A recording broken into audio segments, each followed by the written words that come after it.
Jeigu gaučiau po eurą kas kart, kai gaunu dabar klausimą, o tai kaip dabar saugau mocą, tai galėčiau nusipirkti ne vieną ir dar ne antrą, manau, tokį patį. Tai tada, kai man pavogė mocą, labai daug domėjaus, ką man reikėtų apsaugoti, kai kietą turės. Daug googlinau, kokių ar signalizacijų, klausinėjaus įtartinom veiklom užsiimančių žmonių, kaip geriau saugoti motociklą, nes supratau kelis dalykus, kaip pavogė mocą. Vienas yra, kad GPS yra useless visiška, ta prasme, tavo GPS yra naudingas tau kokius 5 minutės, neilgiau. Nes vagis, katrai vog motociklus, ane tavo GPS gali užglušinti greitą, labai. Dar vienas dalykas, kad aš galvojau, kad mane saugo, tai yra kameros ir policija. Visi žinom, kaip tas baigės.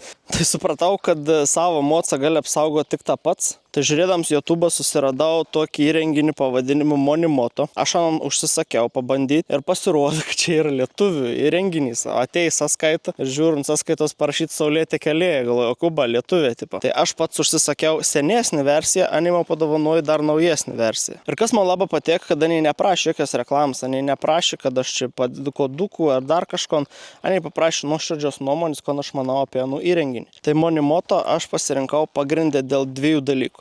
Kaip minėjau, GPS yra visiškai nenaudingas, tai tikrai ne dėl galimybės sekti motociklą ir panašiai, nes GPS gali būti labai lengvai užblokuojamas. Aš pasirinkau anus, nes Monimoto tor eSIM, tai reiškia, tas įrenginys tor kaip telefoninį kortelį ir unsas kombin. Jeigu motociklas yra pajudinams, tada, kada šalia ano nėra va to daikto, tada unsa užsitrigerin ir unsa skombin į telefoną. Ir tu gali aš užsidėjau dabar garsinį signalą, tokį kaip sirena. Tai pakels jau iš giliausių mėgų, nes lygiai taip pat mano CF appsas, man pipsena 3 kartus, man atrodo, to naktį, kai vogi man motociklą, bet 3 valandą naktais kontų girdėsi 3 notifications, kad išmėti, be šansų. Tai skambutis ir vienintelis kontų išgirsi realią naktį. Ir antras dalykas, kodėl aš pasirinkau Monimoto, o ne kažkokį kietą GPS tracker, tai tu dienės nustor savo batarėją.